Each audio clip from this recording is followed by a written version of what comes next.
إن الحمد لله نحمده ونستعينه ونستغفره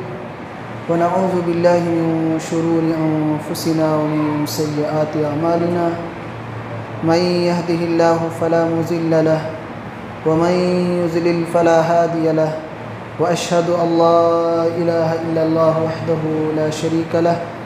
وأشهد أن محمدًا عبده ورسوله أما بعد فإن خير الحديث كتاب الله وخير الهدي هدي محمد صلى الله عليه وسلم وشر الأمور محدثاتها وكل محدثة بدعة وكل بدعة ضلالة وكل ضلالة في النار فأعوذ بالله من الشيطان الرجيم بسم الله الرحمن الرحيم قاف والقرآن المجيد بل عجبوا أن جاءهم منذر منهم فقال الكافرون هذا شيء عجيب أإذا متنا وكنا ترابا ذلك رجع بعيد قد علمنا ما تنقص الأرض منهم وعندنا كتاب حفيظ بل كذبوا بالحق لما جاءهم فهم في أمر مريج أفلم ينظروا إلى السماء فوقهم كيف بنيناها وزيناها وما لها من فروج والأرض مددناها وألقينا فيها رواسي وأنبتنا فيها من كل زوج بهيج تبصرة وذكرى لكل عبد منيب ونزلنا من السماء ماء مباركا فأنبتنا به جنات وحب الحصيد والنخل باسقات لها طلع نضيد رزقا للعباد وأحيينا به بلدة ميتا كذلك الخروج كذبت قبلهم قوم نوح وأصحاب الرس وثمود وعاد وفرعون وإخوان لوط وأصحاب الأيكة وقوم تبع كل كذب الرسل فحق وعيد أفعينا بالخلق الأول بل هم في لبس من خلق جديد وقال الله تبارك وتعالى في مقام آخر يا أيها الذين آمنوا كتب عليكم الصيام كما كتب على الذين من قبلكم لعلكم تتقون محترم حاضرین کرام، سب سے پہلے تمام قسم کی تعریف توصیف بڑائی و بزرگی اس اللہ رب العالمین کے لیے لائق اور زیبا ہے جس نے ہم سب کو اس روئے زمین کے اندر پیدا فرمایا۔ بعدہ درود و سلام ہوں تمام انبیاء علیہم السلام پر، بالخصوص ہماری آخری نبی سرتاج رسول سید الکونین جناب محمد الرسول اللہ صلی اللہ علیہ وسلم پر۔ حاضرین کرام، حمد و صلات کے بعد ہماری آج کی گفتگو کا عنوان ہے ہم رمضان کا استقبال کیسے کریں۔ محترم حاضرین، ابھی کچھ ہی دنوں میں ہمارے درمیان رمضان کا مبارک مہینہ سایہ فگن ہونے والا ہے، جس مہینے کی خیر اور برکات کی وجہ سے اللہ رب العالمین نے دوسرے سال کے تمام مہینوں میں ایک امتیازی مقام اور شان عطا کیا ہے، اور اللہ کے نبی صلی اللہ علیہ وسلم نے تو اس کی فضیلت اور عظمت کو کچھ یوں بیان کیا ہے۔ نبی اقدس صلی اللہ علیہ وسلم صحابہ کرام سے فرماتے ہیں اتاکم شہر رمضان شہر المبارک، کہ میرے ساتھیو رمضان کا مہینہ آ چکا ہے، جو رمضان سراپا برکت والا مہینہ ہے، خیر کا مہینہ ہے۔ اللہ کے نبی صلی اللہ علیہ وسلم نے اپنے صحابہ کرام کو یہ شعور اور احساس دلایا کہ یہ عام مہینوں کی طرح نہیں ہے، اس مہینے میں اللہ تعالیٰ نے برکتیں رکھی ہیں، اس مہینے میں اللہ رب العزت نے خیر اور سعادتیں رکھی ہیں، اس لیے ان کی سعادتوں کو حاصل کرنے کے لیے تیار ہو جاؤ۔ یہی وجہ ہے کہ ایک مومن کامل، ایک متقی اور پرہیزگار، ایک خیر کا متمنی، نیکیوں کا طلبگار جب اس مہینے کے آنے کی خبر سنتا ہے تو مارے خوشی کے وہ جھوم اٹھتا ہے، ان کے دل باغ باغ ہو جاتے ہیں، کیونکہ ان کو معلوم ہے کہ یہ مہینہ کوئی عام مہینہ نہیں ہے، یہ وہ مہینہ ہے جس میں اللہ رب العزت نے قرآن مقدس کو نازل کیا، وہ قرآن جو رہتی دنیا تک کے لیے انسان کی دنیاوی اور اخروی سعادت کا ذریعہ ہے۔ انسان اس کتاب کے ذریعہ اپنی دنیا بھی سنوار سکتا ہے، اپنے آخرت کو بھی بنا سکتا ہے، شرط یہ ہے کہ اس کتاب سے اپنے تعلقات کو مضبوط بنا لے۔ تو اس کتاب کا نزول اسی ماہ مبارک میں ہوا ہے۔ اللہ رب العزت نے ارشاد فرمایا شہر رمضان الذی انزل فیہ القرآن، کہ رمضان وہ مہینہ ہے جس میں قرآن کریم کو نازل کیا گیا ہے، اور جس قرآن میں لوگوں کے لیے ہدایت ہے، لوگوں کے لیے رہنمائی ہے، اور حق و باطل کے درمیان فرق کرنے والی واضح دلیلیں موجود ہیں۔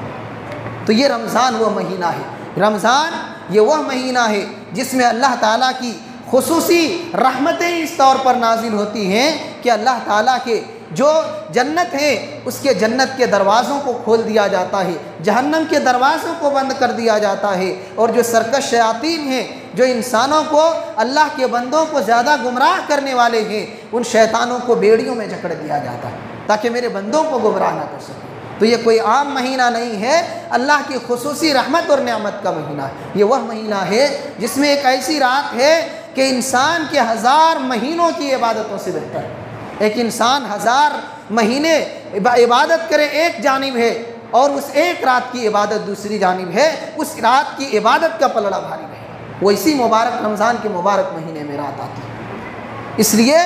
جو خیر کا طلبگار ہوتا ہے وہ اس مہینے کا منتظر ہوتا ہے، اس میں اعمال خیر کو انجام دینے کے لیے تیار رہتا ہے، اپنے کمر کو کس لیتا ہے، اپنے کاروبار کو پہلے سے سیٹنگ کر لیتا ہے کہ رمضان میں کیسے چلانا ہے، اور کیسے کم سے کم وقت میں تجارت بھی ہو جائے اور زیادہ سے زیادہ وقت اللہ کی عبادت کے لیے بھی دے سکیں، وہ کیسے طریقے اختیار کیے جائیں۔ وہ ہر اعتبار سے اپنے آپ کو تیار رکھتا ہے، اپنے اعمال کو سسٹم کے اعتبار سے تیار کرتا ہے، اپنے وقت کو ذکر و اذکار کے لیے، دعا کے لیے، تلاوت قرآن کریم کے لیے زیادہ سے زیادہ نکالنے کی کوشش کرتا ہے، کیونکہ وہ اس مہینے کے مقام اور مرتبے کو جانتا ہے۔ لیکن جو اس مہینے کے مرتبے سے غافل ہو وہ عام دنوں کی طرح اس مہینے میں گزر جاتا ہے۔ تو کہنا یہ ہے کہ اس مہینے کا استقبال ہم کیسے کریں۔ نکات کے طور پر ہم چند باتوں کا تذکرہ کریں گے کہ ہم اس مہینے کا استقبال کیسے کریں۔ ہم اس مہینے کا استقبال توبہ و استغفار کے ذریعہ کریں۔ ہم انسان ہیں، انسان ہونے کے ناطے نہ جانے کتنی غلطیاں ہم سے ہوئی ہیں، کتنے غلط کام ہم سے ہو چکے ہیں، غلط باتیں ہماری زبانوں سے نکل چکی ہیں۔ یہ مبارک مہینہ ہم پر داخل ہونے والا ہے، سچے دل سے توبہ کریں، اللہ سے ان گناہوں کی معافی مانگیں کہ جو گناہ ہمیں یاد ہیں ان گناہوں سے بھی، اور جو گناہ ہم کر کے بھول گئے ہیں اللہ سے ساری گناہوں کی سچے دل سے توبہ کریں، اللہ سے اس کی مغفرت کی بھیک مانگیں۔ اللہ کی ذات بڑی رحیم و کریم ہے، اللہ تعالیٰ بڑا مہربان ہے، وہ آپ کے گناہوں کو معاف بھی کرے گا اور آپ سے خوش بھی ہو جائے گا۔ دنیا میں کون ہے جو غلطی کرنے پر ہم سے راضی ہو؟ یہ اللہ کی ایسی ذات ہے کہ انسان اگر اپنی غلطی کا اقرار کر لے، اللہ سے اپنی غلطی کی معافی کی بھیک مانگ لے، اللہ خوش ہو جاتا ہے۔ اللہ خوش ہو جاتا ہے اور پسند کرتا ہے ایسے بندوں کو۔ ان اللہ یحب التوابین و یحب المتطہرین، اللہ توبہ کرنے والوں سے محبت کرتا ہے، ان کو پسند کرتا ہے، اور پاک رہنے والوں کو اللہ پسند کرتا ہے۔ تو توبہ کرنے والے اللہ کو بہت پسند ہیں، اس لیے اللہ کا محبوب بندہ بنے۔ مبارک مہینہ آ رہا ہے، رب سے اپنے غلطیوں کی معافی مانگ لیں، یہ بڑی مبارک گھڑی ہے، بڑے مبارک لمحات ہیں۔ اپنے آپ کو اللہ کا نیک بندہ بنانے کی کوشش کرے، توبہ و استغفار کے ذریعہ اپنے گناہوں کو ختم کریں۔ تو یہ پہلا نقطہ ہے۔ دوسری چیز ہے اس ماہ مبارک میں جو ہم استقبال کرنی ہے وہ یہ ہے کہ اپنے زبان اور اپنے عمل کی حفاظت کریں۔ آج ہماری زبانیں بے لگام ہو چکی ہیں، آج ہمارے اعمال سب بگڑے ہوئے ہیں، آج ہمارا کاروبار صحیح نہیں ہے، لین دین صحیح نہیں ہے، انداز گفتگو صحیح نہیں ہے، عبادت کا طریقہ صحیح نہیں ہے، بات چیت کا انداز صحیح نہیں ہے۔ ہر اعتبار سے مسلمان تو کہتے ہیں، لیکن اسلام کی جو پہچان اور اسلام کے طریقے پر جو ہماری زندگی ہونی چاہیے تھی وہ زندگی ہماری نہیں ہے۔ اور خصوصاً روزے کی حالت میں ہم اس بات کا اہتمام کریں کہ اپنے زبان اور اپنے اعمال کی حفاظت کریں، ورنہ اگر ہماری وہی پرانی روش رہی کہ روزہ بھی رکھ رہے ہیں، گالی گلوچ بھی کر رہے ہیں، روزہ بھی رکھ رہے ہیں، لڑائی جھگڑے بھی کر رہے ہیں، روزہ بھی رکھ رہے ہیں، دوسرے پر لعن طعن بھی کر رہے ہیں، روزہ بھی رکھ رہے ہیں، حرام کاموں کا ارتکاب بھی کر رہے ہیں، تو روزے کا مقصد حاصل نہیں ہوگا۔ ہمیں روزے سے جو ٹریننگ ملنی تھی، روزے کا جو نتیجہ ملنا تھا، وہ نتیجہ نہیں مل سکتا ہے۔ آپ کی یہ ساری محنت بیکار چلی جائے گی۔ 30 دن جو آپ بھوکے پیاسے رہ کر اللہ کو راضی کرنے کی کوشش کر رہے ہیں، آپ خود اپنی ان حرکتوں کے ذریعہ اپنے رب کو ناراض کر لے جائیں گے۔ کیونکہ اللہ کے نبی صلی اللہ علیہ وسلم کی ایک بڑی مبارک حدیث ہے، آپ فرماتے ہیں رب صائم لیس لہ من صیامہ الا الجوع، کہ کتنے ایسے روزے دار ہیں کہ روزہ سے ان کو سوائے بھوک کے اور کچھ حاصل نہیں ہوتا۔ وہ جو 30 دن بھوکے رہتے ہیں، بھوک اور پیاس کی شدت اور تکلیف ہی ان کو ملتی ہے، اس کے علاوہ کوئی نیکی اس کے کھاتے میں نہیں آتی۔ کیوں نہیں آتی؟ اس لیے کہ انسان اپنی حرکتوں کے ذریعہ، اپنے اعمال کے ذریعہ، اپنی زبان کے ذریعہ ان نیکیوں کو ختم کر لے جاتا ہے۔ وہ کس طور پر؟ اللہ کے نبی صلی اللہ علیہ وسلم فرماتے ہیں من لم یدع قول الزور والعمل به فلیس للہ حاجہ فی ان یدع طعامہ وشرابہ، کہ جو انسان روزے کی حالت میں جھوٹ بولنا ترک نہ کرے، جھوٹی باتوں پر عمل کرنا نہ چھوڑے، گناہ کے باتوں سے اپنے آپ کو نہ بچائے، گناہ کے کاموں سے اپنے آپ کو محفوظ نہ رکھے، تو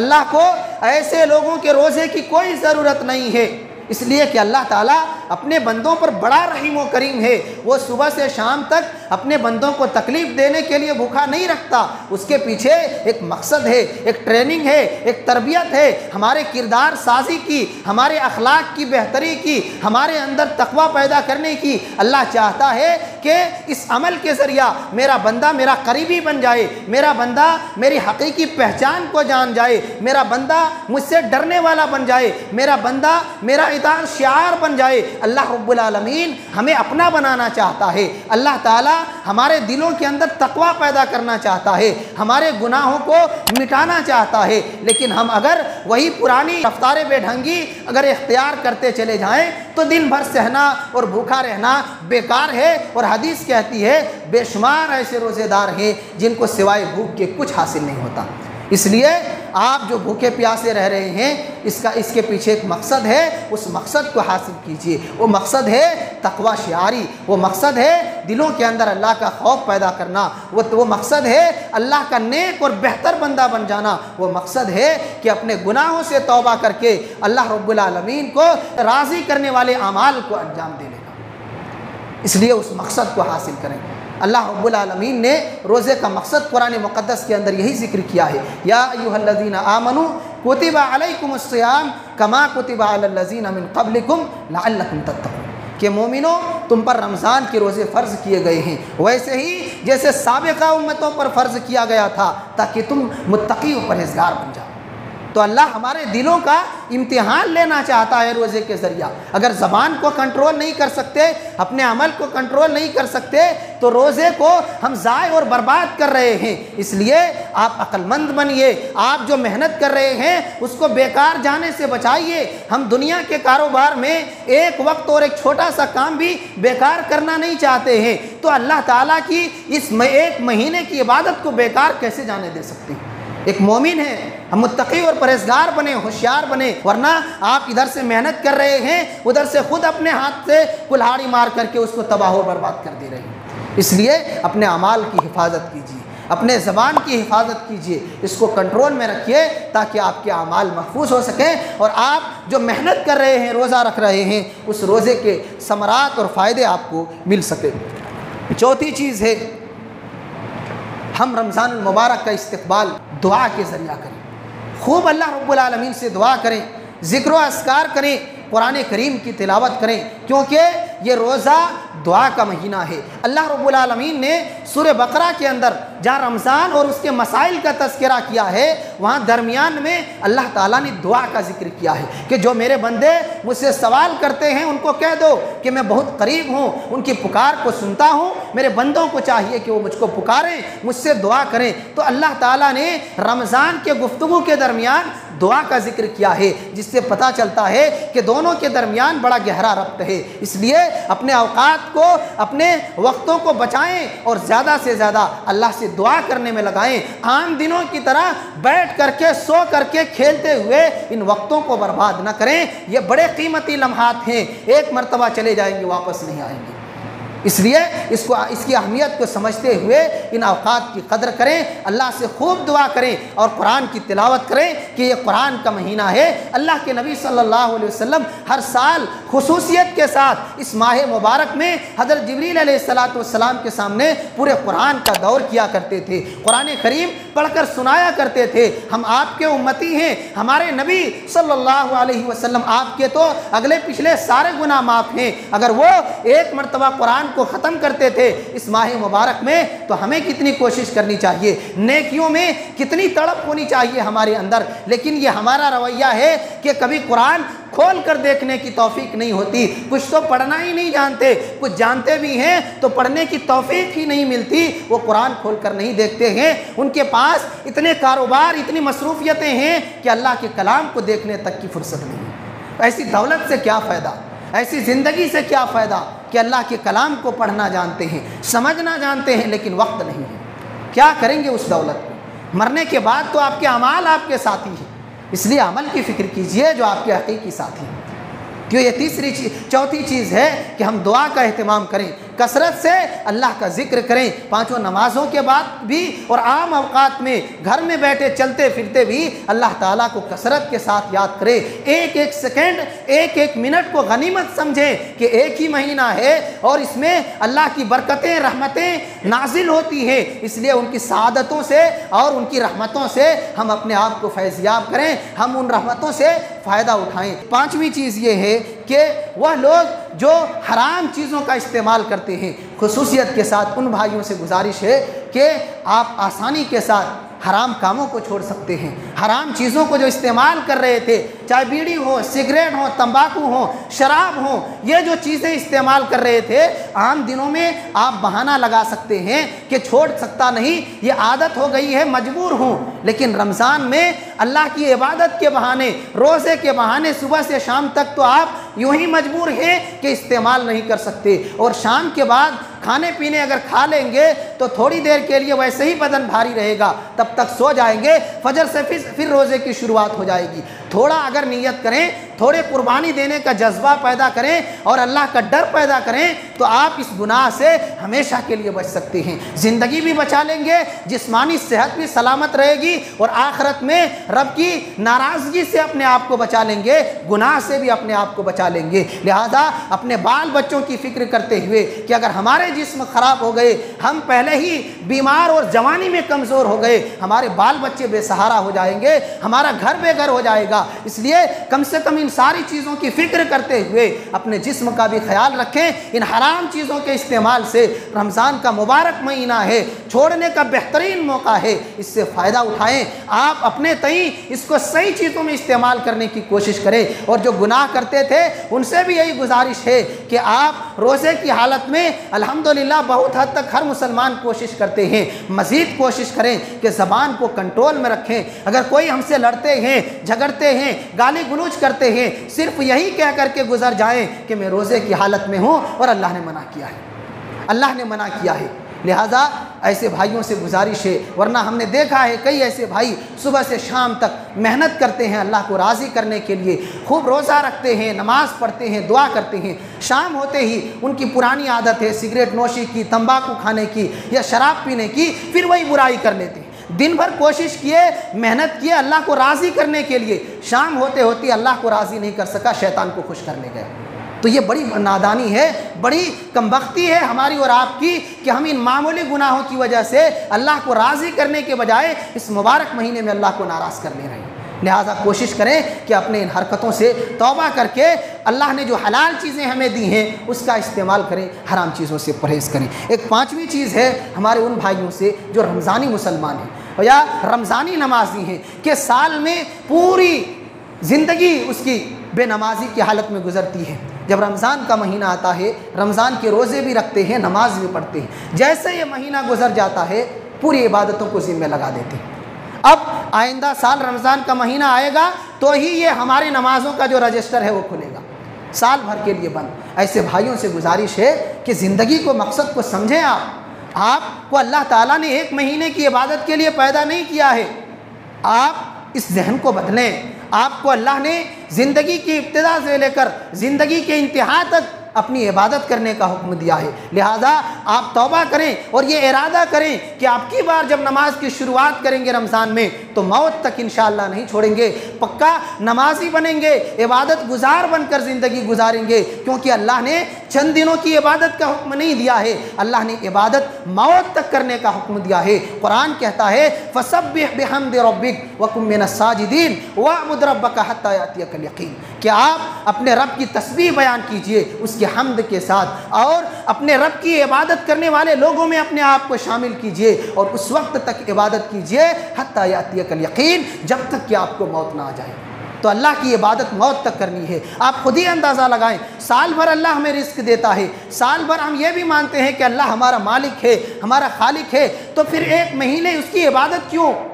اگر سال بھر اللہ رب العالمین ہی ہمارا معبود ہے، اللہ ہی ہمارا مالک ہے، تو عبادت بھی سال بھر اس کی ہونی چاہیے۔ ایک مہینے کا رب نہیں ہے، وہ سال بھر کا رب ہے، ہمارا پوری زندگی کا مالک ہے، ہماری حیات کے سارے معاملات کا مالک ہے، اور وہی سارے ہمارے کاموں کا کارساز ہے۔ اس لیے اس رب کو نہ بھولیں، ہمیشہ یاد رکھیں، اس کی عبادت کریں۔ ایک مہینے یہ وقتی عبادت یہ آپ کو کچھ فائدہ نہیں دے سکتی۔ عبادت وہی کارآمد ہیں، وہی مفید ہیں جو ہمیشہ ہو۔ اللہ کی عبادت ہمیشہ کیجئے۔ ایک چیز ہمیشہ ہم ہر مسلمان یہ مانتے ہیں کہ رمضان کے مہینے میں پتہ نہیں کہاں سے برکتیں آتی ہیں۔ یہ اللہ کی عبادت کی برکت ہے میرے بھائیوں، اللہ سے جڑے رہنے کی برکت ہے۔ کہ آپ کے گھروں میں سال بھر کبھی فروٹ اور پھل کی نصیب نہیں ہوتا، لیکن رمضان میں پھل فروٹ کھاتے ہیں، گوشت کھاتے ہیں، اچھی غذاؤں کا استعمال کرتے ہیں، اور ہر اعتبار سے دیگر مہینوں کے مقابلے میں بیماریوں سے محفوظ رہتے ہیں۔ تو آپ جو یہ شکایت کرتے ہیں کہ اس مہینے میں اتنی خوشیاں ہیں، اگر زندگی بھر یہ خوشیاں چاہتے ہیں تو زندگی بھر اللہ سے جڑے رہیں، دیکھیے کیسے آپ کی زندگی میں خوشیاں آتی ہیں۔ تو یہ پانچویں چیز ہے۔ چھٹی بات اس سلسلے میں یہ ہے کہ رمضان کا استقبال ہم اس طور پر کریں کہ اس مبارک مہینے کی آمد پر اللہ کا شکر اور اس کی تعریف کریں، کیونکہ کتنے ایسے ہمارے بھائی تھے کل تک ہمارے درمیان تھے، رمضان کے آنے سے پہلے وہ رخصت ہو گئے، ہمیں اللہ نے ایک اور مبارک مہینہ عطا کیا ہے خیر کو حاصل کرنے کے لیے، ایک اور مہینہ اللہ نے عطا کیا ہے کہ ہم اپنی بھلائیوں میں اضافہ کر لیں، اور یہ ہمارے سلف صالحین کا طریقہ تھا، اور شریعت بھی کہتی ہے کہ اس مبارک مہینے سے فائدہ اٹھانے والے فائدہ بھی اٹھاتے ہیں اور جنت میں اپنے درجات کو بلند کر لے جاتے ہیں۔ ایک واقعہ ہے نبی صلی اللہ علیہ وسلم کے زمانے کا کہ دو لوگ تھے خیر کے بڑے طلبگار، خیر میں سبقت کرنے والے، نیکیوں کے خواہاں۔ ان میں سے ایک شخص اللہ کی راہ میں لڑتے لڑتے شہید ہو گیا، دوسرا جو اس کا ساتھی تھا وہ بھی بڑا خیر کا طلبگار تھا، وہ اس کے 1 سال کے بعد تک زندہ رہا، 1 سال بعد اس کی وفات ہوئی۔ حضرت طلحہ بن عبید اللہ رضی اللہ عنہ یہ اپنے خواب میں اس واقعے کو دیکھتے ہیں، آ کر کے اللہ کے نبی صلی اللہ علیہ وسلم کے سامنے ذکر کرتے ہیں کہ اللہ کے رسول کیسے ایک شخص جو اللہ کی راہ میں لڑا ہے اس کا درجہ تو بڑا بلند ہوتا ہے، قرآن و سنت میں ڈھیر ساری احادیث اور آیتیں ہیں شہید کی فضیلت پر، پھر یہ انسان جو عام عبادت کر کے 1 سال بعد انتقال کیا یہ جنت میں پہلے کیسے داخل ہو گیا؟ اللہ کے رسول نے کہا بالکل تمہارا خواب صحیح ہے، اور اس کا واقعہ یہ ہے کہ اس نے 1 سال جو بعد جس نے وفات کی تھی اس نے رمضان کا مہینہ پایا تھا، اس 1 سال کے درمیان اس نے رمضان کا روزہ رکھا، سال بھر عبادتیں کی، اور ان عبادتوں کی وجہ سے رمضان کے روزے اور اس کی عبادتوں کی برکت کی وجہ سے اس کا درجہ جنت میں بلند ہو گیا۔ تو یہ رمضان کا مبارک مہینہ ہے جس کی عبادت کا بڑا مقام اور بڑا درجہ ہے اللہ رب العزت کی نگاہ میں، لہذا ہم اس کی برکتوں کو حاصل کرنے کی کوشش کریں۔ ایک اور چیز وہ رمضان کے شعور اور احساس کو اپنے دلوں کے اندر بیدار کریں۔ ہم نے کہا کہ یہ عام مہینوں کی طرح اس کو شمار نہ کریں، بلکہ اپنے دلوں کے اندر اس کی عظمت کو بٹھائیں کہ اس کی ایک ایک گھڑیاں، ایک ایک لمحہ بڑے قیمتی ہیں، سال میں ایک ہی مرتبہ اللہ موقع دیتا ہے، اور زندگی بے وفا ہے، یہ کب ہمارے ساتھ دغا کر جائے، ہمارے ساتھ بے وفائی کر جائے، ہم اس دنیا کو چھوڑ کر چلے جائیں کہہ نہیں سکتے۔ سال میں ایک مرتبہ یہ موقع ملتا ہے، ایک ہی مہینہ ہے، قرآن کہتا ہے ایام معدودات، صرف چند دن کے ایام ہیں، آپ ان سے فائدہ اٹھائیں، ان کو قیمتی سمجھتے ہوئے ایک ایک لمحہ کو غنیمت غنیمت جانیں، اور یہ اسی وقت ہو سکتا ہے جب اس مہینے کو قیمتی سمجھیں گے تو فائدہ بھی اٹھائیں گے، جب عام دنوں کی طرح سمجھیں گے تو کوئی احساس نہیں ہوگا، بس کسی طریقے سے دن بھر بھوکا رہ کر رات میں سو کر کے یہ مہینہ گزر جائے۔ ہرگز نہیں، بلکہ آپ سونے کا سسٹم بنائیں، یہ نہیں کہ روزے میں بھوکا ہیں تو زیادہ سو کر کے گزار دیں گے، نہیں، اس میں عبادت کریں، اس کو غنیمت جانیں۔ آج سو جائیں گے، ہمیشہ سوتے ہی رہیں گے، لیکن آج اگر چاہیں تو فائدہ اٹھا سکتے ہیں۔ رات میں زیادہ موبائل کے ساتھ چھیڑ چھاڑ کرتے ہوئے جاگنے یا ایسے ہی گفتگو کرتے ہوئے جاگنے سے پرہیز کریں اور سوئے رات میں، تاکہ دن میں عبادت کرنے کا موقع ملے، زیادہ سے زیادہ آپ کے پاس وقت ملے اللہ کی عبادت کرنے کے لیے۔ ایسے ہی اس مہینے کا استقبال ہم اس طور پر کریں کہ لوگوں کو افطار کرائیں۔ لوگوں کو افطار کرانے کا بڑا فائدہ ہے، اس لیے تمام بھائیوں سے عمومی طور پر، اور جو مالدار طبقے کے بھائی ہیں، الحمدللہ بہت سے بھائی ہیں جن کو اللہ نے مال و دولت سے نوازا ہے، یہ رمضان کا مہینہ آپ کے مال کو اچھی جگہ لگانے کا بہترین مہینہ ہے۔ آپ صدقہ و خیرات کے ذریعہ بھی ڈھیر ساری نیکیاں کما سکتے ہیں، اور روزہ افطار کرا کر کے، اس لیے کہ جو لوگ روزہ افطار کرائیں گے اس کو جتنے لوگ افطار کریں گے اتنے لوگوں کا ثواب ملے گا۔ اللہ کے نبی صلی اللہ علیہ وسلم کی حدیث ہے، من فطر صائما کان له مثل اجرہ غیر انہ لا ينقص من اجر الصائم شیئا، کہ جو لوگ روزے دار کو افطار کراتے ہیں تو جتنا افطار کرنے والے کو ثواب ملتا ہے اتنا روزہ افطار کرانے والے کو ملے گا۔ آپ اس کو مثال سے سمجھیں کہ ہم نے مثال کے طور پر 50 لوگوں کی افطاری کرائی، افطاری کی دعوت کی، 50 لوگوں نے ہمارے سامان سے، ہمارے کھانے پینے کی چیزوں سے روزہ افطار کیا، اتنے لوگوں کی ساری نیکیاں ہمیں ملیں گی۔ آپ دیکھیے کتنا ہمارا فائدہ ہے، پیسہ کم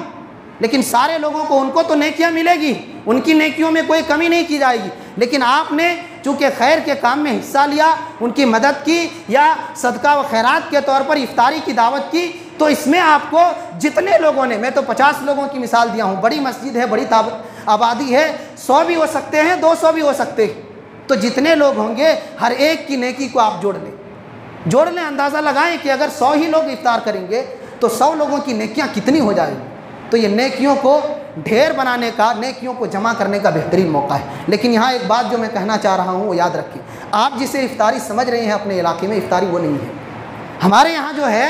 آپ کے علاقے میں جو افطاری کہا جاتا ہے وہ رات کے کھانے کو لوگ افطاری بولتے ہیں، اسی سے اعلان بھی کرایا جاتا ہے افطاری کا، وہ افطاری ہے ہی نہیں، وہ تو رات کا کھانا ہے، اس کی کوئی فضیلت نہیں ہے۔ وہ آپ کھلائیں گے، لوگ دعا دیں گے، وہی آپ کی فضیلت ہے، یا آپ کی نیت کے مطابق آپ کو جو اللہ بدلہ دے دیں گے۔ یہ فضیلت جو ہم نے بیان کی اس کی فضیلت نہیں ہے، یہ فضیلت اس کی ہے جو مغرب کی اذان ہوتے ہی ہم جو افطار کرتے ہیں، وہ جو افطار کرائے اس کی فضیلت ہے۔ اس لیے مالدار بھائیوں سے یہاں یہ کہنا چاہتا ہوں کہ آپ 20,000 30,000 لگا کر کے رات کے کھانے کا اہتمام کرتے ہیں، اچھی بات ہے، میں اعتراض نہیں ہے۔ 4-5 ہزار لگا کر کے، 2-3 ہزار 4-5 ہزار لگا کر کے آپ اس نیکی کو بٹورنے کی کوشش کریں، ہوشیار بنے۔ دنیا کے معاملے میں ہم چھوٹے چھوٹے معاملے میں عقل مندی دکھاتے ہیں، پھر آخرت کی فکر کے لیے کیوں نہیں عقل مندی ہے؟ یہاں بھی ہوشیاری ہونی چاہیے۔ آپ کے اس رات کے ہزاروں کے کھانے میں وہ ثواب نہیں ہے جو افطاری کرانے کا ثواب ہے۔ اس لیے اگر آپ وہ دعوت کر رہے ہیں، ساتھ ہی ساتھ مغرب میں افطاری کا انتظام کیجیے۔ 2-3 ہزار کوئی ضروری نہیں ہے کہ دنیا بھر کے آئٹم لائیں گے تبھی جا کر افطاری کی دعوت ہوگی، نہیں، کھجور ہے اور 2-3 سامان جتنا آپ سے ہو سکتا ہے وہ دعوت کرائیں اور اس فضیلت کو حاصل کرنے کی کوشش کریں۔ مساجد میں بھی دیں، اور غریب غربا جو ادھر ادھر ہیں، جو اچھی افطاری نہیں کر سکتے ہیں، اللہ نے آپ کو دیا ہے، صدقہ و خیرات کی نیت سے، افطاری کرانے کی ثواب کی نیت سے ان تک بھی افطاری پہنچائیں، یہ آپ کو بھی فائدہ ملے گا، ان کو بھی خوشی ملے گی۔ تو یہ نقطہ یاد رکھیں، اور جتنے بھائی افطاری کرائیں ساتھ ہی ساتھ کھانے کی دعوت کے ساتھ ساتھ افطاری کا انتظام ضرور کرائیں۔ اس نیکی، فضیلت اور ثواب کو سامنے رکھتے ہوئے یہ آپ ہی کے فائدے کی بات ہے اور آپ ہی کے لیے بتا رہا ہوں۔ 1-2 باتیں اور اس کے بعد بات ختم کر دوں گا۔ ایک بات یہ ہے کہ رمضان کے اس مبارک موقع پر رمضان کا استقبال ہم اس ارادے اور نیت سے کریں کہ اس مہینے میں قیام اللیل کا اہتمام کریں گے، روزہ تو رکھیں گے ہی، مکمل روزہ رکھیں گے، ایک بھی بغیر کسی شرعی عذر کے روزے کو ترک نہیں کریں گے، کیونکہ روزہ کو چھوڑنا بہت بڑا گناہ ہے، روزے کا انکار تو اسلام سے خارج کر دیتا ہے۔ اس لیے اس مہینے کی اہمیت کو سمجھیں، روزہ رکھیں، ٹال مٹول نہ کریں۔ کتنے ایسے لوگوں کو ہم نے دیکھا ہے، صحت مند ہیں، طاقتور ہیں، تندرست ہیں، لیکن روزہ نہیں رکھتے، کچھ سستی کی وجہ سے، اور ہمارے علاقوں میں نے سنا ہے یہاں کیا ہے، کچھ لوگ ادھر بھی ہوں گے، دنیا میں جہالت کی کمی نہیں ہے، لوگ کہتے ہیں کہ ہمارے پاس کس چیز کی کمی ہے کہ ہم روزہ رکھیں گے۔ روزہ وہ لوگ رکھیں جس کے پاس کھانے پینے کے سامان نہیں ہے، ہمارے پاس سب کچھ ہے کھانے پینے کے لیے۔ تو یاد رکھیں یہ شریعت کے ساتھ کھلواڑ ہے، یہ ہمارے دین کے ساتھ مذاق ہے، یہ اللہ کے احکام کے ساتھ کھلواڑ ہے۔ اس لیے ایسے لوگوں کو اپنے اس حرکت سے، اپنے اس عمل سے توبہ کرنا چاہیے کہ اللہ کہیں ناراضگی کی وجہ سے اس کی زندگی اور آخرت کو تباہ و برباد نہ کر دے۔ یہ اللہ کی عبادت ہے، اس سے انسان کو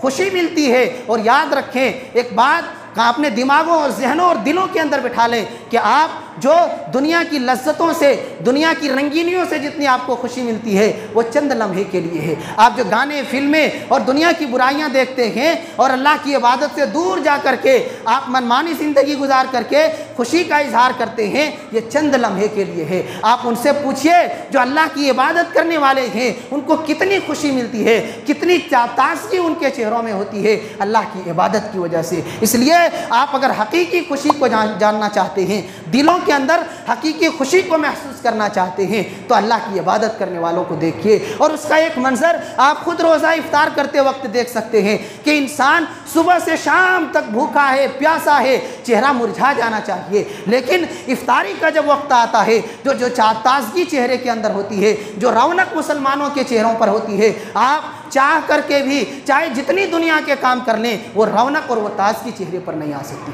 چاروں طرف خوشیوں کی سما اور خوشیوں کی بہار ہوتی ہے، لوگوں کے چہروں پر مسکان، اور افطاری کے لیے سارے کے چہروں پر بشاشت چھائی ہوئی ہوتی ہے۔ یہ اللہ کی رحمت، اس کی برکت اور اس کی عبادت میں دلچسپی پیدا کرنے کا یہ اللہ رب العالمین کی جانب سے ثمرہ ہے۔ اس لیے اگر آپ دلوں کو سکون پہنچانا چاہتے ہیں، حقیقی خوشی چاہتے ہیں، آخرت اور دنیا کا آرام چاہتے ہیں، تو اللہ کی عبادت سے جڑ جائیے۔ خوشی اللہ کی عبادت اور اس کے ذکر میں ہے۔ ایک آخری بات، اس کے بعد ہماری بات ختم ہے، وہ یہ ہے کہ رمضان کے استقبال اس طور پر بھی کریں کہ جو عام دنوں میں روزہ رکھتے تھے وہ 1 یا 2 دن پہلے روزہ رکھنا بند کر دیں تاکہ رمضان کے لیے مکمل طور پر تیار ہو سکیں۔ ایسے ہی اس بات کو بھی دھیان رکھیں کہ رمضان کے آغاز میں، اس کے افتتاح کے لیے کوئی بھی خاص دعا اور کوئی بھی خاص ذکر و اذکار یا عمل قرآن و سنت سے ثابت نہیں ہے۔ پوری باتوں کا خلاصہ یہی ہے کہ رمضان کا مہینہ بہت ہی مبارک ہے، بڑی خیر و برکت کا مہینہ ہے،